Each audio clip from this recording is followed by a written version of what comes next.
మీరు తమిళలో చూసిన నిజమే. ఇక నుంచి మీకు పిఎఫ్ అకౌంట్లో ఉన్నటువంటి డబ్బులను మీరు నేరుగా ఏటీఎం దగ్గరికి వెళ్ళి ఒక ఏటీఎం కార్డుని మీరు ఇన్సర్ట్ చేసి మీ యొక్క పిఎఫ్ ఖాతాలో ఉన్న డబ్బులను మీరైతే విత్డ్రా అయితే చేసుకోవచ్చు. సో ఈరోజు ఈ వీడియోలో మనమైతే మరి ఈ ఏటీఎం కార్డు ద్వారా మన యొక్క పిఎఫ్ అకౌంట్లో ఉన్న డబ్బులను విత్డ్రా చేసుకునే ప్రాసెసింగ్ అనేది మనకి ఎప్పటి నుంచి ప్రభుత్వం అమలు చేయబోతున్నారు.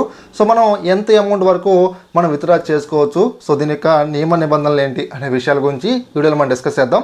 ఎవరు కూడా వీడియో స్కిప్ చేయకండి, లాస్ట్ వరకు చూడండి. అంతేకాదు మీరు ఎవరైనా ఫస్ట్ టైం కనుక మనకి యూట్యూబ్ ఛానల్కి వచ్చినట్లయితే మీరైతే కంపల్సరీగా మనకి యూట్యూబ్ ఛానల్ని సబ్స్క్రైబ్ డైలీ ఫాలో అవ్వండి.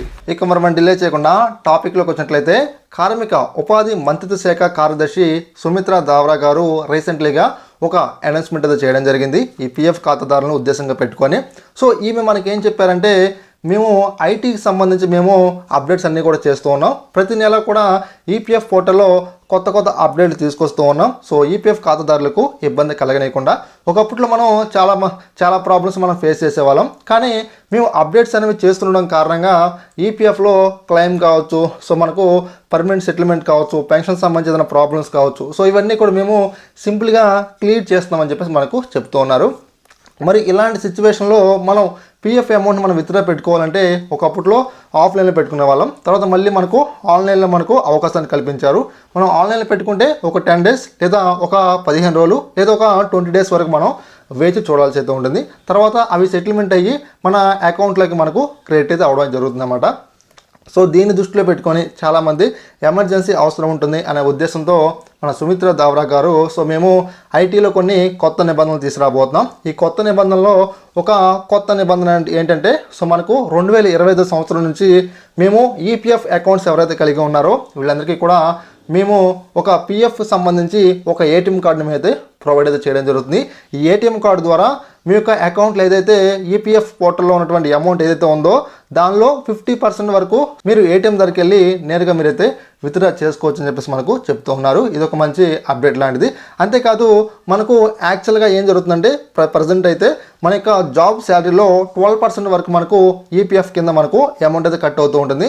కానీ ఇక్కడ నుంచి మనకు 12% కాకుండా మనకు నచ్చిన విధంగా మీకు 20% కావచ్చు, 25% కావచ్చు, మీకు నచ్చిన విధంగా మీరైతే అమౌంట్ సెట్ చేసుకోవచ్చు అని చెప్పేసి మనకు చెప్తున్నారు. దీనికి సంబంధించి కూడా మనకు 2025లో మార్గదర్శకాలు మనకైతే విడుదల అవ్వబోతున్నాయి. అంతేకాదు మనకు మినిమం శాలరీ అండి, సో గవర్నమెంట్ ఎంప్లాయీస్ కావచ్చు, ప్రైవేట్ ఎంప్లాయీస్ కావచ్చు, మినిమం శాలరీ ఎంత ఉంటేనే పిఎఫ్ కట్ అవ్వాలని చెప్పేసి మనకు కొన్ని కొత్త రూల్స్ కూడా తీసుకురావడం జరిగిందన్నమాట.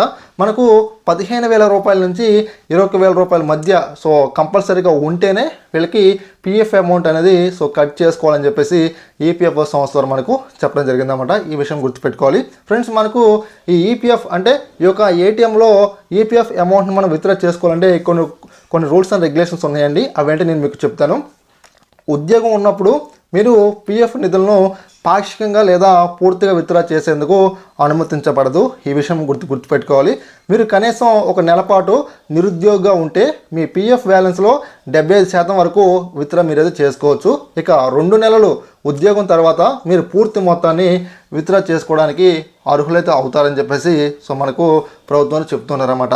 ఓకే ఫ్రెండ్స్, దీనికి సంబంధించి మనకు 2025లో కొత్త మార్గదర్శకాలు మనకు విడుదల చేయడం జరుగుతుంది. సో దీన్ని మనకు ఈపీఎఫ్ఓ 3.0 అని చెప్పేసి మనకు సో అందరూ కూడా పిలుస్తూ ఉన్నారు.